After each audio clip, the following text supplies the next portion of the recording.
오영훈 제주도지사의 대표 공약인 제주형 행정체제 개편을 놓고 논란이 뜨겁습니다. 그 원인은 무엇인지, 또 앞으로 남은 과제와 또 절차는 어떻게 되는지 취재기자와 함께 자세하게 알아보겠습니다. 김익태 기자, 어서 오십시오. 안녕하세요. 네. 앞서 김가람 기자도 보도해드렸습니다만 도민경청회가 오늘 또 열렸습니다. 네, 이번 경청회가 3차 경청회입니다. 5월, 7월에 이어서 세 번째인데요. 이번에도 닷새간 모두 16곳에서 열립니다. 그리고 다음 주엔 네 번째 여론조사, 그리고 다음 달엔 청년 포럼과 국민 토론회, 도민참여단 수기 토론회 등을 거쳐서 12월쯤에 주민투표 실행 방안과 행정체제 개편 권고안이 나오게 됩니다. 네, 절차상으로는 행정체제 개편이 막바지 단계에 접어든 것으로 보이는데 논의는 현재 어디까지 진행이 되고 있습니까? 네, 올해 1월부터 시작된 제주형 행정체제 논의는 크게 세 가지 주제를 놓고 진행 중입니다. 첫째는 행정체제 모형안입니다. 용역지는 시군 기초자치와 시읍면 기초자치 이렇게 두 개로 제시했습니다만 도민참여단 수기 토론을 거쳐서 시군 기초자치와 행정시장 직선제로 압축한 상태입니다. 그리고 두 번째 주제는 구역 설정 대안, 즉 제주도를 몇 개로 쪼갤 것인가 이런 문제인데요. 네. 용역진 초안은 국회의원 선거구에 기초한 3개, 그리고 제주시와 서귀포시 동지역, 동제주군, 서제주군 이렇게 4개, 이렇게 두 가지 안으로 제시했습니다. 앞으로 경청회와 토론회 등을 거쳐서 그대로 갈지 아니면 다른 대안으로 갈지 정할 예정입니다. 그리고 세 번째 주제는 기관 구성 다양화 방안인데요. 집행기관과 의결기관의 분리 여부에 따라서 기관 대립형과 기관 통합형으로 보통 분류하는데 네. 국내에서는 선출직 자치단체장과 선출직 지방의회 의원이 서로 견제하는 기관 대립형밖에 없죠. 그런데 의원 내각제 형태의 기관 통합형 또는 이 대립형과 통합형을 절충한 형태 등을 대안으로 논의해보자는 겁니다. 이 주제에 대해서는 아직 용역진이 초안도 공개하지 않은 상태입니다. 네, 주제가 일단은 광범위한데요. 그런데 제주형 행정체제 개편에 대한 도민들의 요구는 꽤 높은 편인 걸로 알고 있는데 최근에 보면 좀 비판의 목소리도 강하게 나오고 있거든요. 네, 그렇습니다. 이건 왜 그럴까요?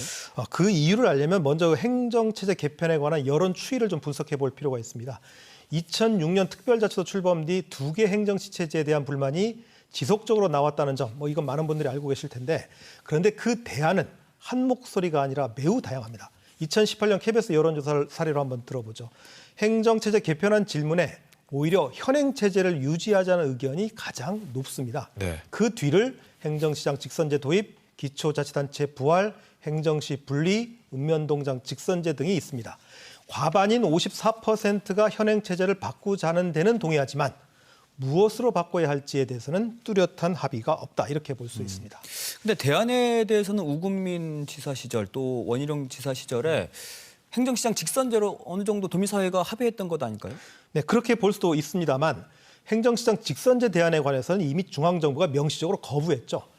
현재 행정구역을 유지하면서 직선제로 전환할 경우에 제주도 인구의 73%를 차지하는 제주시장과 제주도지사 간의 갈등이 발생할 경우 행정집행에 차질이 불러온다는 점을 핵심 이유로 들었습니다.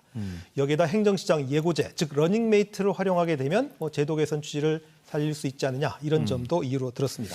그런데 이미 거부된 행정시장 직선제 모형이 이번 후보에 왜 다시 들어간 거예요? 이건 빼고 시작했어야 되는 거 아닌가요? 현재 쏟아지는 이 비판과 혼란은 오영훈 도정이 자초한 측면이 큽니다. 오영훈 지사는 도지사 선거 과정과 당선인 시절에 기초자치단체 부활에 관한 방법과 일정을 명확하게 제시했습니다. 네. 직접 들어보시죠. 2년 이내에 새로운 기초자치단체를 어떤 방식으로 만들 것인지 5개를 설치할 것인지 6개를 설치할 것인지 네. 예전 4개식으로 돌아가자는 건 아니기 때문에 네. 현재의 생활 권역을 새롭게 재편성해서 행정구역을 만들 필요가 있고 그리고 기관 통합형으로 할 것인지 기관 대립형으로 할 것인지도 도민 여러분께서 선택해 주셔야 한다는 점을 말씀드리는 겁니다. 이걸 요약해 보면 기초자치단체를 부활할 것이며 그 수는 5개 정도고 또 형태로는 기관 대립형이나 기관 통합형으로 여기서 이제 선택하자는 주장인 거죠. 예, 그렇죠. 도민사회 일각에서 이 발언을 놓고 근데 문제는 뭐냐면 이미 답을 정해놓은 것 아니냐 이렇게 도지사를 비판하고 나면서부터 문제가 꼬이기 시작했습니다. 답정 너라는 비판을 받기 시작하면서 오영훈 도정이 행정개편위원회와 용역진 뒤로 숨기 시작한 겁니다. 용역비가 무려 14억 원에 이르고 70%에 이르는 10억 원을 선지급했다는 사실까지 알려지면서 여론은 더욱 나빠졌죠. 특히 이 기초자치단체 문제는 정치적으로도 매우 민감한 사안이거든요. 그 각자의 정치적 이해관계에 따라서 오영훈 지사의 공약인 기초자치단체 도입에 적극적으로 반대할 수도 있습니다. 네. 때문에 보다 정교한 설계가 필요했는데 제주도정이 너무 안이하게 대응하고 있는 겁니다. 그렇다면 제주도정이 어떻게 했어야 한다고 보십니까? 보다 솔직하고 담대하게 대응을 했어야 한다 이렇게 저는 보는데요. 기초자치단체 부활은 오영훈 도정의 핵심 공약이거든요. 그럼 그 공약에 대해서 도민 투표를 붙이면 되는 겁니다. 제주도 행정체제 개편위원회가 지난 3월 실시한 1차 도민 여론조사에서 눈에 띄는 결과가 있는데요. 현행 제주시 서귀포시가 기초자치단체 권한이 없다는 점을 인식하고 있느냐, 즉 행정시냐라는 거에 대해서 절반 이상의 도민이 모른다 이렇게 답변했거든요. 그러니까 오영훈 도정이 왜 기초자치단체를 도입하려 하는지, 그리고 현재 행정시장 체제와 비교해서 도민 생활에 어떤 변화를 주는지에 대한 도민적 이해도가 극히 낮다는 점을 확인할 수 있습니다. 오영훈 도정은 지사의 공약이기도 한 기초자치단체의 비전을 보다 구체적으로 그리고 보다 풍부한 내용으로 설명할 필요가 있습니다. 물론 이에 반대하는 사람들의 주장도 충분히 담아주는 공론의장도 필요하죠. 네. 그래서 제주도민들이 이런 장단점에 대한 정보를 바탕으로 해서 기초자치단체 도입에 대한 찬반을 주민투표에서 결정하면 되는 겁니다. 그러니까 어쨌든 연말에 행정체제 개편위원회에서 내놓은 권고안을 바탕으로 그 내년에 주민투표에 붙이겠다라는 게 제주도정의 계획인 거죠. 그렇습니다. 그런데 여기에도 중요한 전제가 뒤따릅니다. 현행 제주특별법엔 제주도에 지방자치단체인 시와 군을 둘 수 없도록 명시돼 있거든요. 그래서 주민투표를 하려면 이 조항부터 반드시 개정해야만 합니다. 오영훈 지사가 국회의원 시절 이 조항을 폐지하고 지방자치단체인 시 또는 군을 설치하려는 경우 도의회 동의를 받아서 행정안전부 장관에게 주민투표를 요청할 수 있도록 하는 이런 제주특별법 개정안을 발의했는데요. 네. 이 법안은 현재 그 행안위를 통과했습니다. 그런데 법사위에서 제동이 걸린 상태입니다. 그러니까 특별법을 개정하지 못하면 논의만 하다가 끝날 수도 있겠네요. 그렇습니다. 예. 만약에 총선 전에 개정안이 이제 통과가 된다면 그러면 총선과 함께 주민투표도 같이 실시하게 되는 거네요.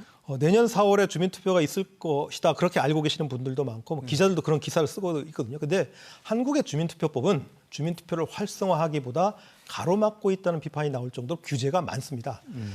특히 이 공직선거법에 따른 선거일에는 주민투표를 할 수 없도록 한 규정이 대표적인데요. 행정체제 주민투표는 모든 게 순조롭게 진행된다고 해도 일러야 내년 중반쯤. 만약 이번 21대 국회가 아닌 다음 22대 국회에서 제주특별법이 통과된다면 내년 말이나 2025년으로 투표일이 늦춰질 수도 있습니다. 그러면 주민투표가 통과되면 2026년 6월 3일, 그러니까 9회 지방선거에서는 기초단체장을 주민들이 투표를 통해 선출할 수도 있겠네요. 답하기 쉽지 않은 질문인데요. 앞서 살펴봤듯이 제주형 행정체제에 관한 모형은 물론 구역을 놓고도 지금 제주사의 합의를 이끌어내는 게 만만치 않은 일이라는 거 보셨지 않습니까? 네. 여기에 성공한다고 해도 주민투표에 바로 붙일 수 있느냐, 이것도 허락하지 않습니다. 무엇보다 제주특별법 개정이 먼저 이루어져야 한다는 점, 이게 핵심적인 전제이고요. 법률이 개정되면 도의회 동의 절차도 또 필요합니다. 그리고 중앙정부의 반응도 중요한 변수입니다.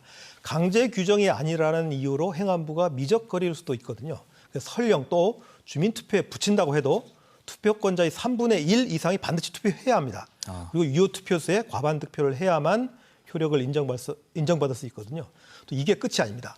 또 중앙정부와 중앙정치권을 설득해서 관련 법규를 모두 손봐야만 2026년 지방선거에 적용할 수 있습니다. 그러니까 이 수많은 단계에서 한 단계만 삐끗해도 다 수포로 돌아가는 거네요. 그렇습니다. 용역비 14억 원이라는 혈세와 제주사의 에너지를 투입하고도 모든 게 원점으로 돌아가는 최악의 결과도 배제할 수 없는 상황입니다. 네, 최악의 결과를 대비한 대안도 궁금합니다만 시간 관계상 그 질문에 대한 답은 다음 이 시간에 또 듣도록 하겠습니다. 오늘 고생하셨습니다. 고맙습니다.